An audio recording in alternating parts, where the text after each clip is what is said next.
Bonjour Rachid Alaoui, je suis Mariam Bigdeli, représentante de l'OMS au Maroc et nous sommes rassemblés aujourd'hui, vous et moi, pour une conversation autour du rôle des médias et de la santé. Je vous laisse vous présenter, Rachid. Merci beaucoup, Myriam. Donc, moi, je suis Rachid Alaoui, journaliste animateur de débat au sein du groupe Le Matin, qui est un média presse écrite et qui s'est diversifié sur le numérique il y a quelques années. Et puis donc, moi, je présente une émission de débat quotidienne sur l'actualité, une actualité largement dominée depuis pratiquement 9 mois aujourd'hui par la crise sanitaire et la crise Covid. Merci, oui. Alors, nous avons eu l'occasion d'échanger à plusieurs reprises depuis le début de la crise, de la pandémie de Covid-19. J'ai participé à votre émission de débat à plusieurs reprises, mais aussi auparavant sur d'autres sujets que la Covid-19. On va en parler dans notre conversation. Alors voilà, j'ai un petit peu inversé les rôles aujourd'hui. J'ai des questions à vous poser, Rachid, contrairement donc à l'habituelle configuration. C'est vous qui me posez les questions. Et j'aimerais d'abord vous interpeller sur la pandémie de Covid-19 et son infodémie. C'est une pandémie donc, qui a été qualifiée depuis les débuts d'infodémie. Alors, je voudrais savoir ce que vous pensez de cette appellation et les conséquences que ça a sur votre travail. Moi, les conséquences que ça a sur mon travail, c'est-à-dire dans la préparation des différents débats, c'est de tenir compte, de se dire voilà, ce que disent les gens, ce qui se dit essentiellement dans les prises de parole et notamment sur les réseaux sociaux. Donc, dès que ça a démarré, il y a eu la thèse complotiste qui a été mise en avant par différentes personnes à travers le monde, y compris d'ailleurs au Maroc où j'exerce moi le métier de journaliste animateur de débat. Donc, pour moi, très tôt et en ligne avec le groupe Le Matin, c'était de pouvoir se positionner sur cette crise sanitaire qui a commencé à faire son apparition au Maroc au début mars. Je pense savoir de mémoire que le premier cas Covid, c'est le 2 mars dernier. Et en faisant fi, c'est-à-dire autant, en fait, l'exercice, c'était se tenir au courant, savoir ce que dit un peu la toile et ce que expriment un petit peu les opinions publiques, et quels que soient les canaux d'expression ou ce qui est dit. Et en même temps, se dire, voilà, on est face à un phénomène nouveau que personne ne connaît. Il y a un état de stress maximal qui a été progressif. Donc, la ligne de conduite d'ailleurs du groupe, et qui est également la mienne, c'est d'être le plus objectif possible et d'essayer d'accompagner ça, tout en sachant que le climat anxiogène était au rendez-vous. On l'a senti de plus en plus. Les effets de panique psychologique. Moi, je me souviens de l'accompagnement, par exemple, lorsqu'il y a eu le ruée vers les supermarchés et remplir les caddies. Et puis voilà, des responsables politiques aussi, ici et ailleurs dans le monde, qui ont joué un rôle crucial dans l'infodémie. Mais ça n'a jamais été central, ça n'a jamais été une centralité dans le débat. Se dire, voilà, le débat dynamique et constructif, c'est on est face à quoi? Et donner la parole aux professionnels de santé marocains légitimes sur le sujet, tout en étant de toute façon toujours en ligne et très attentif à tout ce qui se développait à travers le monde, y compris, en tout cas pour le Maroc, vis-à-vis de ce qui se développait en matière de Covid au niveau des pays européens, parce que nous sommes proches géographiquement et culturellement de ce continent. Et donc l'expertise aussi qui était développée, même s'il y avait quelques têtes à queue entre scientifiques de l'autre côté de la Méditerranée, voilà, moi, je m'en suis beaucoup servi pour alimenter ma réflexion et interpeller les responsables. Donc, du coup, l'infodémie, elle était là. Mais moi, j'ai composé, j'allais dire, plus ou moins en marge de ce courant-là. De ce courant. Et justement, alors, comment continuer à être analytique? Comment continuer à produire une analyse qui soit suffisamment pertinente et profonde de la situation, euh, tout en veillant à ne pas favoriser la désunion? Parce que l'action collective et l'union sont des éléments extrêmement importants en temps de crise. Donc, on va dire, un équilibre qui peut être parfois difficile de maintenir l'union et l'action collective, tout en quand même restant suffisamment critique par rapport à certaines approches. Comment choisir quelle voie relayer sans que les complotistes se sentent, on va dire, persécutés plus qu'ils ne le vantent d'ailleurs? Je crois que la meilleure réponse, Mariam Bigdeli, en tout cas, moi, celle que j'ai modestement essayé d'apporter avec le groupe Le Matin, c'est de donner la parole à des professionnels de santé. Voilà. C'est-à-dire que moi, pendant toute la période de la pandémie, c'est-à-dire en termes de temporalité, de mars à juin, date du déconfinement, j'ai eu Mhm. une quinzaine de professionnels de santé qui sont venus et revenus assez régulièrement, pas simplement pour contrecarrer ce sentiment d'infodémie et de thèse complotiste, c'est de dire, voilà, avec des voix VOX authentiques, en capacité aussi d'être confronté à un débat contradictoire. C'est ce que je Mhm. propose moi tous les jours pendant 52 minutes et faire en sorte que le citoyen soit pas forcément le plus rassuré, mais en tout cas qu'il ait un discours de vérité Mhm. qui lui parle. Voilà. Et je pense que c'est la meilleure réponse. Mhm. Sachant qu'en plus, il y avait beaucoup de voix qui s'étaient élevées, en tout cas au niveau du Maroc, pour dénoncer, à tort ou à raison, ça peu importe, hein, le déficit de communication des pouvoirs publics sur les différentes stratégies mises en place, que ce soit à la fois au niveau du testing, stratégie de test ou d'isolement et de mise en quarantaine, la gestion des cas actifs, bref, toutes ces données-là pandémiques en matière de gestion sanitaire, c'est essayer de faire en sorte aussi de donner la bonne information délivrée par des personnes tout à fait légitimes. Et moi, Mhm. le meilleur retour que j'ai pu avoir, c'est celles et ceux qui m'ont dit, tu sais, on ne connaissait pas cet épidémiologiste, on ne connaissait pas forcément cet infectiologue, cette dame, médecin spécialiste en maladies tropicales, on ne la connaissait pas non plus. Je crois que la responsabilité aussi d'un média, y compris en situation de pandémie, c'est de pouvoir aussi faire en sorte que les voix de personnes tout à fait légitimes s'expriment. Je crois que c'est la meilleure des Mhm. réponses. Très bien. Effectivement, c'est probablement la définition du média, c'est-à-dire que les médias sont là comme un moyen, comme un média d'amplification des voix. Et la voix des citoyens, parce que c'est un petit peu un rôle qu'ils jouent dans ces relations entre les gouvernants, la population et les personnels de santé, les structures de soins. Les médias sont là aussi pour amplifier certaines voix, comme vous l'avez dit, par rapport à des épidémiologistes, des infectiologues, mais aussi la voix des usagers des services de santé d'une certaine façon. Alors, comment est-ce qu'on fait ce travail différemment en temps de pandémie et sans la pandémie? C'est-à-dire, on a pu avoir, vous et moi, un échange avant le démarrage de cette épidémie sur les questions de développement en Mmh. santé sur les questions, on va dire, de plus long terme, plus structurelles. Est-ce que c'est le même métier? Est-ce que c'est le même travail que font les médias, les journalistes dans une situation de crise comme la Covid-19 et dans le cadre de réflexion plus long terme, plus structurelle sur les réformes des systèmes de santé, par exemple? Moi, je crois qu'en tout cas, pour ma part, j'allais dire dans l'absolu, c'est le même niveau d'exigence. Hein. Parce qu'effectivement, je me Mhm. souviens de cette table ronde à laquelle vous avez participé, Mariam, sur la réforme du système de santé, à la lumière des travaux engagés par le Maroc et une commission pardon, qui est censée plancher sur un nouveau modèle de développement. Et dans ce nouveau modèle de développement, et effectivement, la santé et l'enseignement au même niveau d'ailleurs, il y avait la question et le sujet de la santé. Donc pour moi, c'est le même niveau d'exigence. C'est-à-dire, voilà, c'est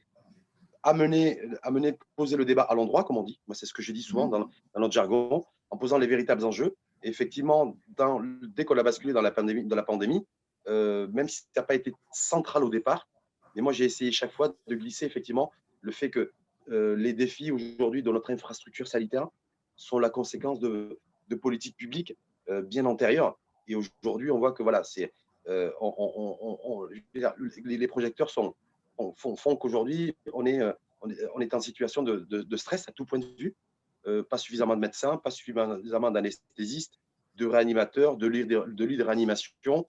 L'antagonisme aussi existant entre le secteur public et le secteur privé en matière de santé. Voilà, c'était calme pendant toute la première période. Et puis là, on a vu avec la gestion la prise en charge financière des cas Covid, ce débat, une fois de plus, rejaillir et certaines personnes s'en prendre au secteur privé. Mais je pense qu'un journaliste aujourd'hui se doit de tout, enfin aujourd'hui, de tout temps, hein, d'être le plus objectif possible. C'est pas évident, c'est pas toujours Mhm. très évident, mais faire en sorte de toute façon de poser un débat sérieux, qui soit le reflet aussi et le miroir un petit peu de la pensée de différentes personnes, mais à la fois de la majorité, mais surtout de la minorité. Mhm. Et interpeller qui est de droit là-dessus. C'est-à-dire qu'on ne doit pas découvrir aujourd'hui qu'on n'a pas suffisamment d'anesthésistes ou de lits de réanimation parce que c'était bien antérieur. Par contre, C'est effectivement, ça. face à cet état de fait, quand les pouvoirs publics essaient aussi, tant bien que mal, de réagir, d'essayer de voir comment ils réagissent, interpeller aussi, une fois de plus, qui de droit, puisque au final, c'est l'intérêt général, hein. Mm. Donc, accentué par la situation pandémique, parce qu'il faut absolument trouver des situations à des personnes Covid+, qui, par exemple, n'ont pas de fléchage forcément visible pour savoir qui aller voir, comment aller voir et un petit peu comment ça se passe. Donc, je pense que quand on est axé là-dessus, sur l'intérêt général, on arrive beaucoup plus facilement, en fait, à gérer je veux dire, des ondes toxiques, hein, qui ne servent pas forcément l'intérêt général. Voilà. Moi, je Mm. suis braqué intérêt général, à l'image du groupe le matin, hein. C'est clair que vous êtes, vous l'êtes. Alors, comme vous dites, c'est pas forcément partout et toujours le cas. Donc, d'où ma dernière question pour vous, qui est un vaste débat. Les médias ont beaucoup pointé l'OMS du doigt pendant cette pandémie, hein. J'ai moi-même eu pas mal d'interviews où on m'a posé des questions difficiles sur le rôle de l'OMS, etc. Vous-même aussi, vous m'en avez posé.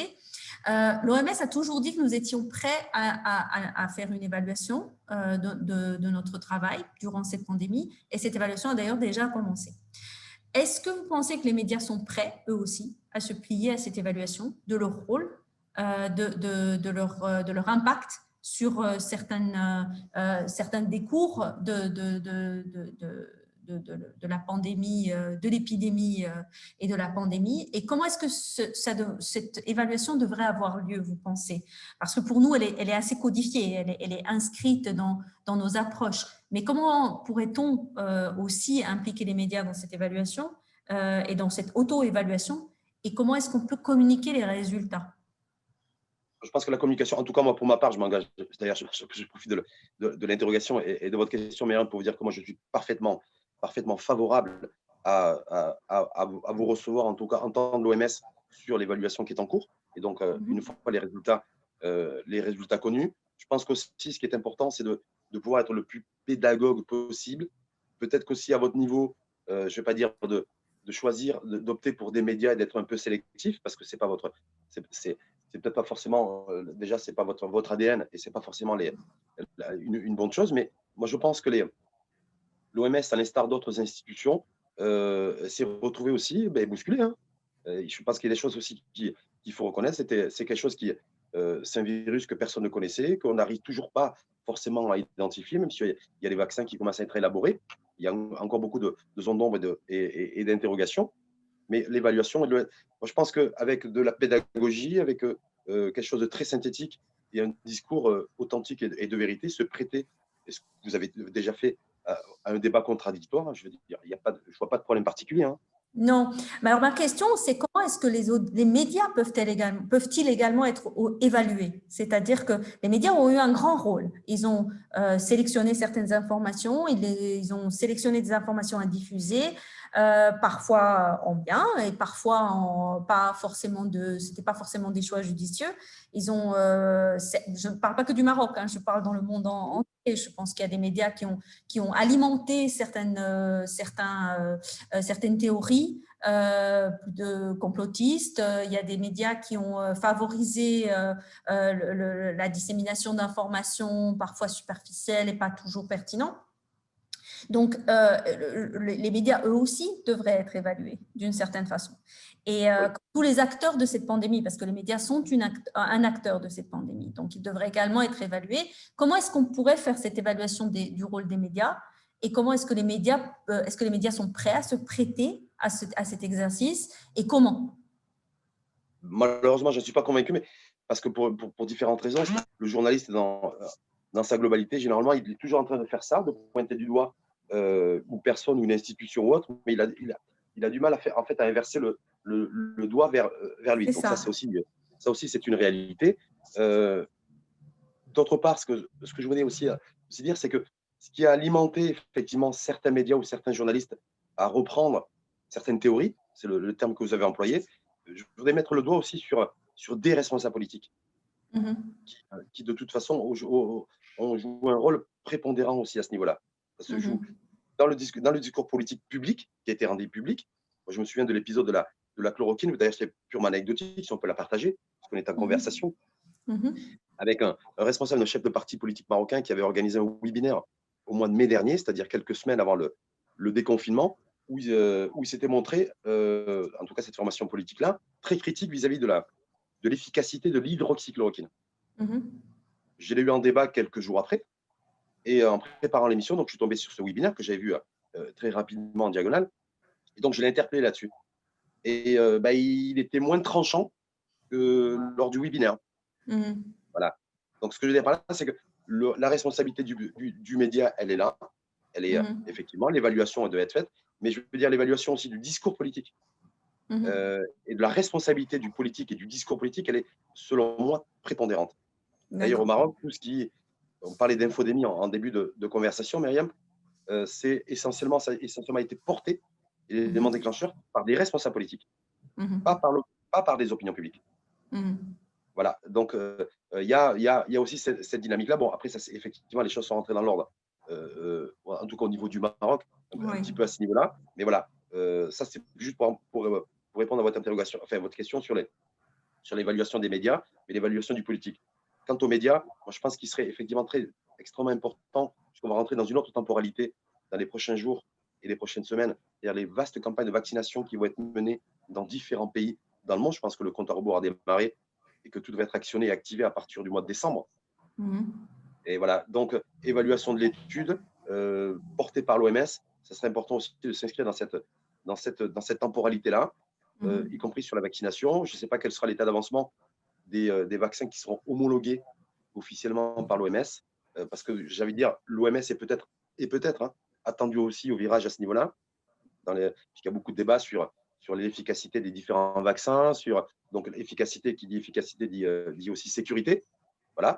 Mais voilà, je pense qu'il y a c'est un vrai rendez-vous, je pense. Enfin, je considère c'est clairement un rendez-vous qu'on va prendre, mais je vois qu'avec beaucoup de talent, vous retournez la question sur les vaccins.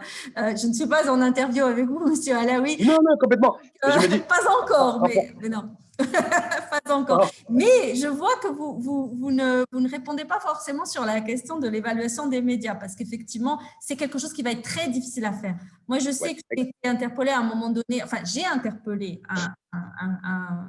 un journaliste qui avait publié des propos que j'aurais dit, et j'ai donc j'ai contesté ces propos parce que je ne les avais jamais dit, et puis je lui ai demandé quand est-ce qu'il m'avait vu. Il ne m'avait jamais rencontré, il ne m'avait jamais interviewé, il ne m'avait jamais donné envoyé de demande d'interview. Et néanmoins, le journal en question a publié des propos qui étaient attribués à l'OMS. Et donc, et ça a été compliqué. Ça a été compliqué parce que on a dû. Enfin, il m'accusait de vouloir le museler, alors que ce n'était pas du tout mon propos. Mon propos, c'était que je l'avais jamais dit, je l'avais jamais reçu en interview, je n'avais jamais communiqué avec ce journaliste. Donc, il y a des rapports qui sont parfois un petit peu compliqués, pas avec tout le monde, bien sûr, mais avec certains médias. Et donc, cette évaluation, je pense, elle est aussi nécessaire, mais elle est beaucoup moins facile à faire parce qu'elle n'est pas codifiée. Nous, on sait exactement comment faire pour évaluer notre action après une crise. C'est codifié dans l'approche de gestion des crises sanitaires, mais c'est beaucoup plus compliqué en fait de faire ça avec les médias. Donc, ce serait bien de mener une réflexion ensemble peut-être sur cette évaluation en temps utile. Voilà. Complètement, d'autant plus que les médias généralement, ils ont même du mal à avoir des retours en termes d'évaluation de la part de lecteurs ou d'auditeurs. Vous voyez, comme moi je suis sur le numérique, lorsqu'il y a des messages, moi je suis assez blindé, je pense qu'avoir développé suffisamment d'anticorps ces dernières années, donc pour pas rentrer pour pas avoir de réaction à chaud. Mais c'est vrai que lorsqu'on est interpellé, les journalistes ou aux médias, on n'est pas forcément dans une situation très confortable, alors que parfois on passe notre temps à être critique plus ou moins avec objectivité vis-à-vis de responsables politiques ou vis-à-vis d'institutions. Mais moi, je pense qu'effectivement, si ça pouvait se mettre en place, ça serait aussi une excellente chose, comme celle de retrouver un climat apaisé et apaisant, parce que cette crise Covid, elle a été éprouvante pour tout le monde, qu'on soit à la tête d'une institution, qu'on soit responsable politique, qu'on soit journaliste également, ou qu'on soit citoyen. Donc, je pense qu'il faudra aussi, voilà, cette évaluation doit aussi avoir cette finalité, j'ai envie de dire. Très bien. Merci beaucoup Rachid pour cette opportunité de converser avec vous sur ce sujet. Merci infiniment à vous, Myriam, et vous dire à très bientôt. J'ai pris beaucoup de plaisir à être interviewé, hein. Très bien. On verra pour l'évaluation. On verra pour l'évaluation. Merci.